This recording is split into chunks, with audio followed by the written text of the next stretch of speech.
아름다운 삶, 아름다운 마무리, 소망 소사이어티와 함께하는 소망의 시간입니다. 요 며칠 봄을 재촉하는 단비가 흠뻑 내렸습니다. 비가 지나간 자리의 하늘은 더 맑아지고 또 나무들은 더욱 푸르게 생기를 머금는 것을 보며 비가 오지 않고 햇빛만 내리쬐면 땅이 사막이 된다는 말을 되새겨 보았습니다. 우리 모두는 내가 살아가는 인생길에 고난이 없기를 바라고 햇빛만 내리쬐기를 바랍니다. 고난을 겪기를 원하는 사람은 아무도 없죠. 하지만 비 온 뒤 땅이 굳어지듯 고난을 이겨내며 더 풍성하고 아름다운 삶을 살아가는 우리 모두이길 바라봅니다. 오늘 이 시간 함께 나누는 이야기들, 건강한 삶을 위한 유익한 정보, 그리고 같이 읊조리는 노래들이 여러분의 하루의 힘이 되고 위로가 되고 기쁨이 되기를 바랍니다. 오늘도 함께 해주시는 모든 분들께 감사드리며 아르모니아 싱어즈의 즐거운 나의 집 찬양으로 소망의 시간 시작합니다.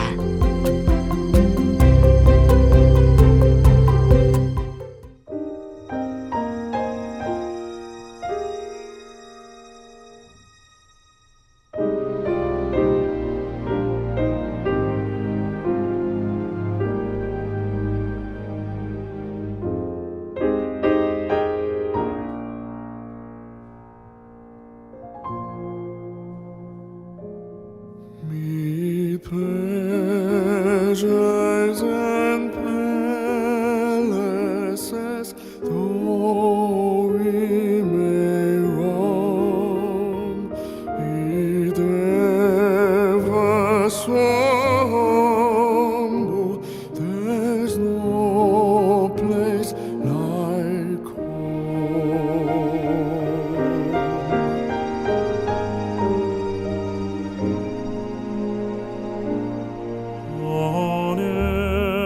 Exile from home, splendor deserts in vain.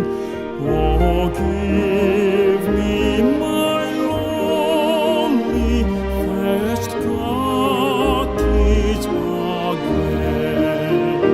A charm from the sky seems to hallow us there.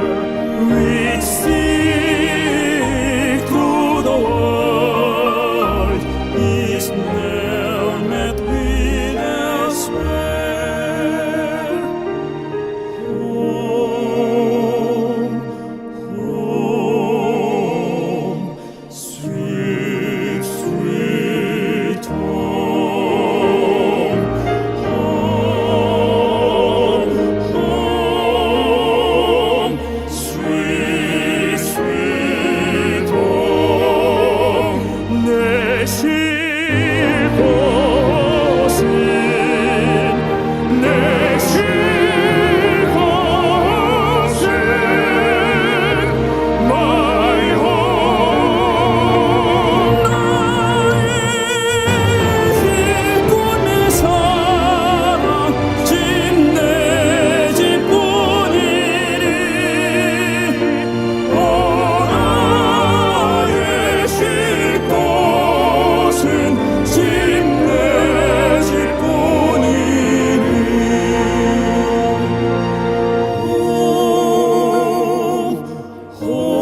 home, sweet, sweet home, sweet, sweet home, my home.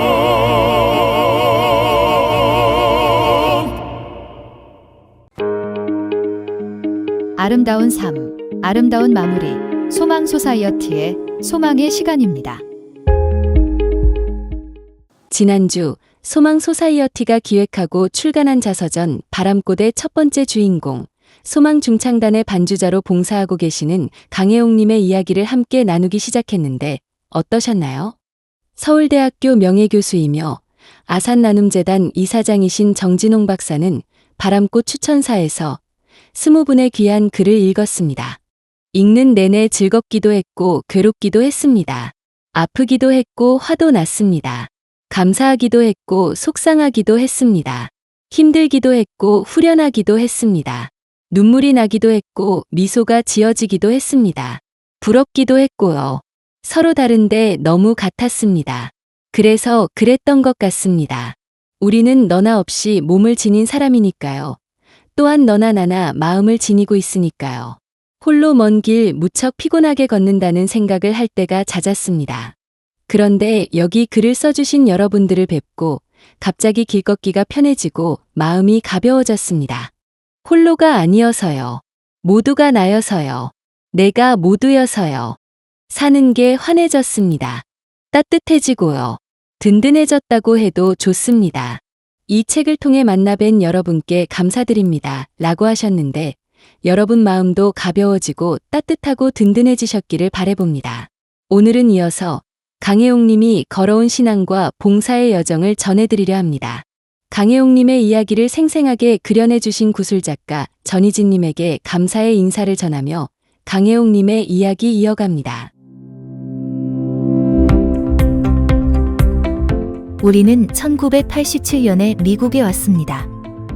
이때 저희 아버님께서는 교장 선생님으로 은퇴하신 상황이었고 어머님께서는 대전지방 여성교회 총회장으로 또한 장로님으로 교회를 섬기고 계셨습니다.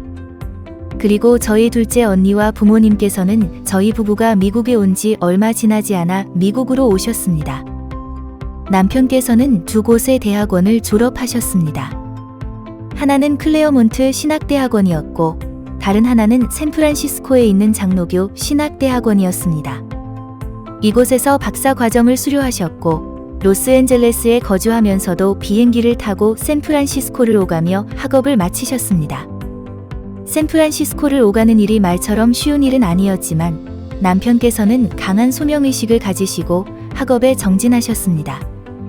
학업을 마치신 후 얼마 지나지 않아 남편께서는 미국에서도 목회의 길을 걷게 되셨습니다. 그 무렵 남편께서는 가끔 옆구리 통증을 호소하셨습니다. 병원에서 진찰을 받은 결과 수술이 필요하다는 진단을 받으셨고 곧 수술 날짜가 잡혔습니다. 수술은 10시간이 넘는 대수술이었습니다. 수술이 끝나고 회복실에서 초췌한 모습으로 누워 계신 남편을 보았을 때 저는 눈물을 참을 수 없었습니다. 퇴원 후에도 회복이 더뎠고 남편께서는 계속 응급실을 찾아야 하는 상황에 놓이셨습니다. 그리고 저는 그제서야 남편께서 신장암 사기를 앓고 계셨다는 사실을 알게 되었습니다. 청천벽력 같은 소식이었습니다. 남편께서는 항암 치료를 시작하셨지만 혈전이 생겨 더 이상 치료를 받을 수 없다는 병원 측의 통보를 받게 되었습니다.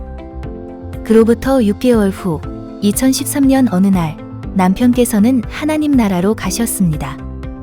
갑작스러운 사별 후 저는 깊은 슬픔에 잠겼습니다. 그러나 다시 일어서기 위해 새벽 기도를 시작했고 하나님께 이 모든 아픔을 아뢰었습니다. 좋으신 하나님께서는 저를 찾아와 위로해 주셨고 다시 설 수 있도록 힘과 은혜를 부어 주셨습니다. 남편을 떠올려 보면 그분의 별명은 강 박사였습니다. 친구들이 붙여주신 별명이었는데 그 이유는 남편께서 어떤 문제든 해결하는 능력을 가지고 계셨기 때문입니다. 오디오 장비 문제나 약에 대한 고민이든 남편께 도움을 요청하면 막혔던 문제들이 거짓말처럼 풀리곤 했습니다. 제가 대학에서 조교로 일할 때의 일입니다. 어느 날 기타를 어깨에 맨 한 청년이 앞에 나와 찬양과 간증을 했는데 그 모습이 제게 참으로 특별하게 다가왔습니다. 저는 그가 멋지다고 생각했으며 왠지 모르게 마음이 끌렸습니다. 알고 보니 그는 군대를 다녀온 후 신학과 3학년에 재학 중인 늦깎이 학생이었습니다. 우리 학교에서는 일주일에 한 번씩 채플이 있었습니다. 그런데 그날은 신학과 이근호 박사님의 추천으로 학생 신분임에도 불구하고 강사로 서게 되었다고 합니다. 이 일이 있고 나서 얼마 후 교정에서 우연히 그를 다시 만나게 되었습니다. 저는 그에게 다가가 저번에 부르신 찬양이 너무 좋았습니다. 혹시 그 찬양의 악보가 있으면 빌려주실 수 있을까요? 라고 물어보았습니다. 며칠 후 그는 복음 성가책을 가져다 주었고 저는 그 책을 거의 매일 부르며 연습했습니다. 저는 그때까지도 몰랐습니다. 그 한 권의 복음 성가책이 우리를 하나로 묶어주게 될 줄은요. 얼마 후 음악과에 다니던 제 사촌 동생이 그 책을 빌려달라고 해서 잠시 빌려주었는데 예상치 못한 일이 벌어졌습니다. 당시 70년대에는 복음 성가책이 많지 않았는데 사촌 동생이 그 책을 버스에 두고 내리는 바람에 잃어버리고 말았습니다. 저는 너무나 당황스러웠고 미안한 마음에 남편이 될 그에게 빨간 등을 선물했습니다. 그렇게 우리의 인연은 계속 이어졌고 마침내 결혼으로까지 이어지게 되었습니다. 그즈음 저희 시부모님께서는 아드님의 결혼을 위해 오랜 기간 기도하고 계셨습니다. 저는 새벽 기도와 철야 기도를 하며 하나님의 뜻을 구하며 간절히 기도드렸습니다. 그리고 기도 중에 하나님의 응답을 받게 되었습니다. 그 후 저는 어머님께 제 마음을 말씀드렸고 부모님께서는 각각 다른 반응을 보이셨습니다. 아버님께서는 목사의 아내로서의 삶이 험난할 것을 염려하시며 반대하셨고 어머님께서는 어렵게 허락해 주셨습니다. 결혼 후 남편께서는 좋은 목소리로 찬양을 부르셔서 결혼식이나 부흥회 때 솔로 찬양을 자주 맡으셨고 기타 연주도 잘하셔서 학교 행사에서도 큰 인기가 있었습니다. 결혼 전 남편께서는 10년 동안 저와 함께 대전 지방에서 주일학교 교사들을 위한 여름 성경학교의 찬양 지도를 맡으셨고 부흥회 인도를 많이 하셨습니다. 또한 하나님의 은혜로 병 고침의 은사를 받으셨으며 신학과에 입학하신 후에는 여러 대학에서 강의도 하셨습니다. 지나고 보니 모든 것이 하나님의 섭리여 하나님의 인도하심이었음을 깨닫습니다. 추운 겨울, 모든 것이 얼어붙었던 2월, 우리는 드디어 결혼식을 올렸습니다. 그때 저는 전임 강사 임명을 받게 되었습니다. 이는 우리에게 크나큰 축복이었고 기쁜 소식이었습니다. 덕분에 우리는 첫 번째 교회에서 사례비를 받지 않고도 무난히 목회를 할 수 있었습니다. 저희 아들 강장원은 2살 때 미국에 왔습니다. 시아버님께서 훌륭한 사람이 되라는 뜻으로 직접 지어주신 이름입니다. 아들은 프리스쿨부터 국민학교, 중학교, 고등학교를 거쳐 성장해 나갔습니다. 고등학교 때는 크리스천 클럽 회장을 3년간 맡으며 신앙 안에서 성장하였고 전도사님이 갑자기 오지 못할 때 대신 말씀을 전하기도 하였습니다. 또한 크리스천 클럽 주최로 여러 행사를 기획하며 고등학생들에게 크리스천으로서 어떻게 살아야 하는지를 몸소 실천하는 모습을 보였습니다. 그 후 대학에서는 심리학을 전공하였고 아버지가 졸업하신 신학대학원을 거쳐 미국 감리교회를 담임하게 되었습니다. 이후 감리교 연회에서 일을 맡아보던 중 교회에서 만난 장로님의 딸인 제인과 결혼하였습니다. 저는 남편께서 하늘나라로 가신 후 소망 소사이어티에서 봉사자로 활동하게 되었습니다. 소망 소사이어티는 남을 위해 봉사하는 곳입니다. 저는 소망에 오시는 분들께 될 수 있는 한 많은 도움을 드리며 살다가 하나님의 부르심을 맡고 싶습니다. 이 세상에서의 삶은 비록 짧지만 영원한 천국을 바라보며 하나님의 말씀, 마태복음 6장 33절을 붙잡고 살아가기를 소망합니다. 너희는 먼저 그의 나라와 그의 의를 구하라. 그리하면 이 모든 것을 너희에게 더하시리라.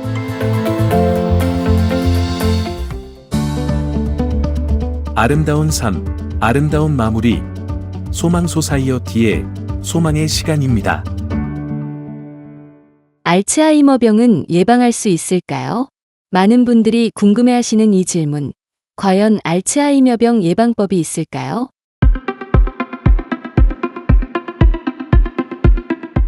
전 세계 많은 연구자들이 알츠하이머병을 예방하는 방법을 연구하고 있지만 현재 알츠하이머병을 예방할 수 있는 약이나 방법은 없습니다. 하지만 과학자들의 연구에 따르면 알츠하이머나 다른 치매의 발병 위험을 줄이기 위해 생활 속에서 실천할 수 있는 조치들이 있습니다. 전문가들은 대부분의 경우 알츠하이머병이 연령, 유전, 환경, 생활 습관, 동반 질환 등 여러 요인이 복합적으로 작용한 결과 발생한다고 보고 있습니다. 이 중 나이와 유전적 요인과 같이 변경할 수 없는 위험 요인도 있지만 고혈압이나 운동 부족과 같은 요인은 조절할 수 있으며 이를 개선하면 알츠하이머 위험을 줄일 수 있다고 합니다. 고혈압, 당뇨병, 고콜레스테롤은 심혈관 질환의 위험 요소입니다. 그런데 이와 같은 심혈관 질환 위험 요인은 알츠하이머병 발병 위험도도 높인다고 합니다. 오랫동안 연구자들은 왜 일부 사람들은 알츠하이머병의 특징인 플라크와 엉킴이 뇌에 쌓여 있음에도 불구하고 치매 증상을 보이지 않는지 궁금해했습니다. 그런데 일부 연구에 따르면 뇌혈관 질환이 없는 경우 플라크와 엉킴이 있더라도 인지 저하 증상이 나타나지 않을 가능성이 더 크다는 결과가 있습니다. 또한 일부 부검 연구에서는 알츠하이머 환자의 약 80%가 심혈관 질환도 함께 가지고 있었다고 합니다. 연구가 계속 진행 중이지만 규칙적인 신체 활동과 심혈관 건강을 유지하는 것이 알츠하이머병 위험을 줄이는데 효과적이라는 많은 연구 결과들이 나와 있습니다. 알츠하이머 협회가 제공한 뇌 건강을 위한 10가지 건강 습관에 대해 같이 알아보겠습니다. 규칙적인 신체 운동은 알츠하이머병과 혈관성 치매의 위험을 낮추는 효과적인 전략이 될 수 있습니다. 운동은 뇌의 혈액 및 산소 공급을 증가시켜 뇌세포에 직접적인 이점을 줄 가능성이 큽니다.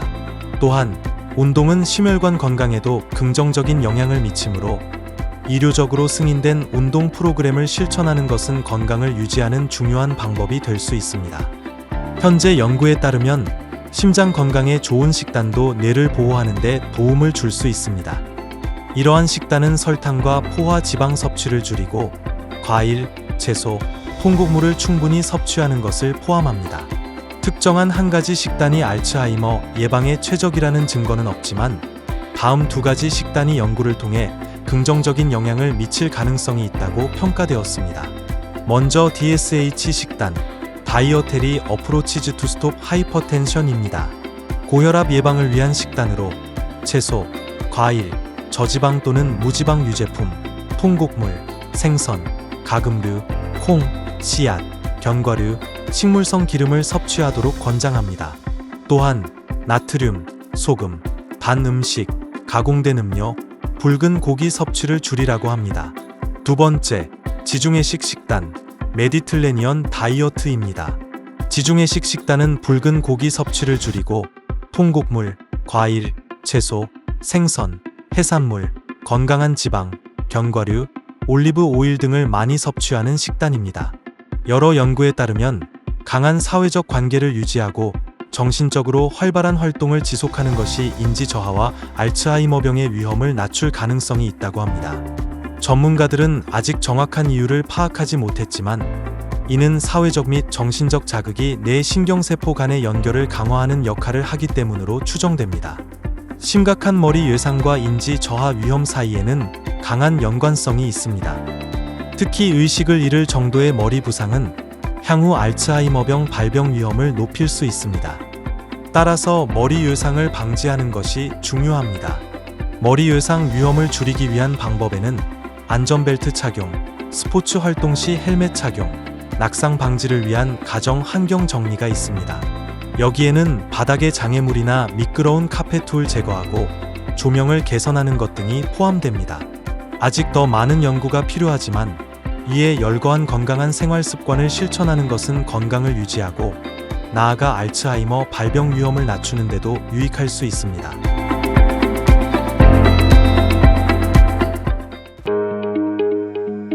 아름다운 삶, 아름다운 마무리, 소망 소사이어티의 소망의 시간입니다.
이 시간은 말씀을 통해 우리의 삶을 돌아보고 새로운 영적인 길을 찾는 귀한 시간이 되길 바랍니다.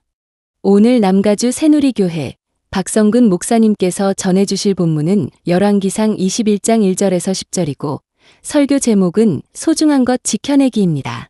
하나님의 말씀 안에서 깨달음과 은혜가 가득한 시간이 되시길 바랍니다. 사람들마다 지키고 싶은 소중한 것들이 있습니다. 어떤 이는 가정이나 자녀를 지키려고 애를 쓰기도 하고 어떤 분은 물질이나 쌓아놓은 명성을 지키려고 안간힘을 쓰기도 합니다. 여자분들 중에는 자신의 미모나 몸매를 지키려고 전심을 쏘기도 하죠. 다이어트를 하고 비싼 화장품을 쓰면서 몸부림을 치지만 나이를 잡수시면 다 그게 그겁니다. 그 모든 사람은 평준화되지 않는가 그렇게 생각합니다. 몇 년 전에 미국의 스포츠 뉴스에 재미있는 기사 하나가 떴습니다. 브라이언 윌슨이라고 하는 야구 선수에 대한 것인데요. 이 사람은 원래 샌프란시스코 자이언츠에서 뛰다가 LA 다저스로 옮겨온 구원 투수인데 특징이 얼굴을 덮고 있는 시커먼 수염이었습니다. 얼마나 수염이 긴지 얼굴보다 수염이 더 많아 보일 정도예요. 솔직히 너덜너덜하고 흉해 보이기까지 하죠.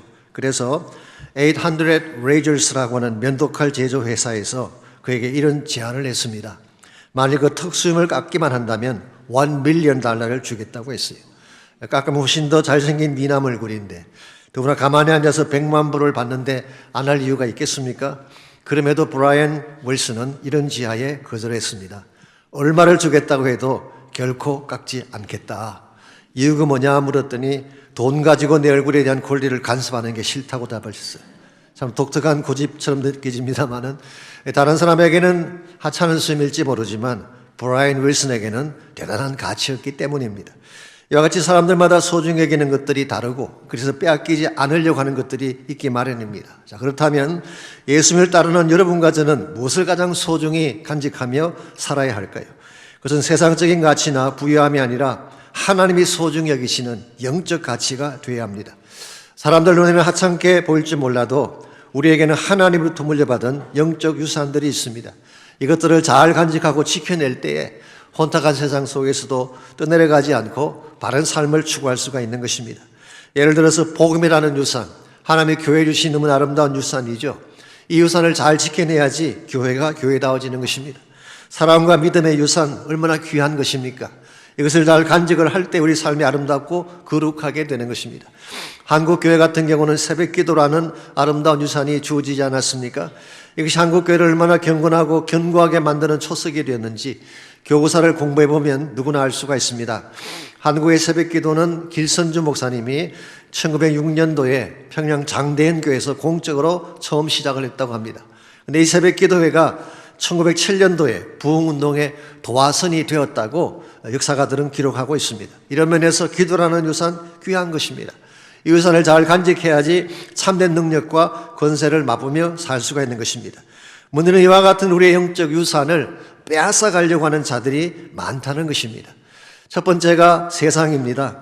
세상의 물질주의와 인본주의가 우리 영적 유산을 빼앗아 가려고 노력을 하고 있습니다.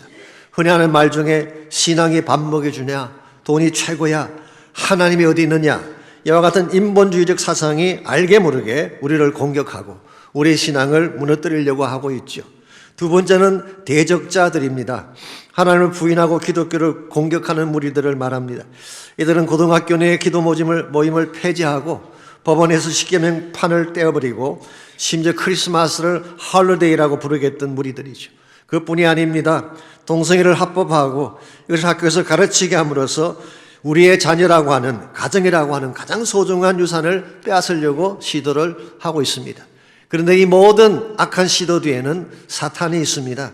그러나 하나님의 자녀들이 믿음 안에서 축복되게 사는 것을 참아보지 못하는 존재입니다. 그래서 어떻게 하든지 자녀됨의 축복과 신앙 유산을 빼앗아감으로써 자신의 노예를 삼으려고 안간힘을 쓰고 있습니다. 그러므로 우리가 받은 신앙의 유산이 얼마나 소중한지를 바로 깨닫고 이것을 지켜내지 않게 되면 하나님이 기뻐하시는 바른 삶을 살아갈 수가 없습니다. 소망의 시간은 아시안 어맨 리더십인 필란트로피 펀드와 스캔 헬스 플랜의 후원으로 제작되었습니다.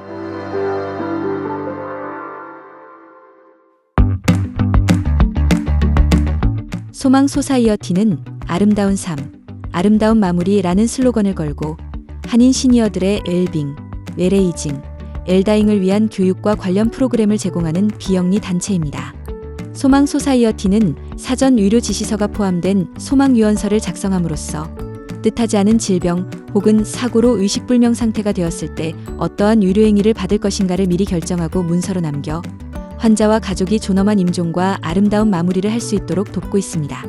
소망 소사이어티의 메모리 케어 프로그램은 뇌건강 교육, 메모리 테스트, 사전 의료 지시서, 가족 간병인 교육과 지원, 집 안전 평가 및 시니어 이상행동 시 대처법 등을 제공합니다. 치매를 앓고 계시거나 치매 어르신을 돌보고 있는 가족이거나 기억력이 나빠져서 치매가 걱정된다면 소망 소사이어티로 연락 주십시오. 또한 초기 치매이신 분들을 위한 소셜 프로그램 소망 케어 클래스와 한국말로 진행하는 치매 가족 간병인 지원 모임을 남가주 새누리교회와 오렌지 카운티 애나하임 한인교회에서 운영하고 있습니다. 소망 메모리 케어 프로그램에 대한 문의는 소망 소사이어티로 연락 주십시오.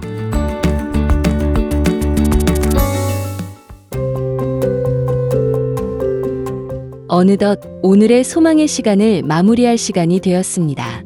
우리의 뇌 건강을 지키기 위해 우리가 생활 속에서 실천할 수 있는 일들이 있다는 것, 오늘 방송을 통해 다시 한번 생각해보는 시간이었기를 바랍니다. 작은 실천이 모여 큰 변화를 만듭니다. 건강한 삶을 위한 올바른 습관이 우리의 몸과 마음을 지키고 소중한 기억들을 오래도록 함께할 수 있도록 도와줄 것입니다. 오늘도 함께해주신 모든 청취자 여러분께 감사드리며 언제나 소망과 기쁨이 가득한 하루 되시길 바랍니다. 그럼 다음 주 이 시간에 다시 찾아뵙겠습니다.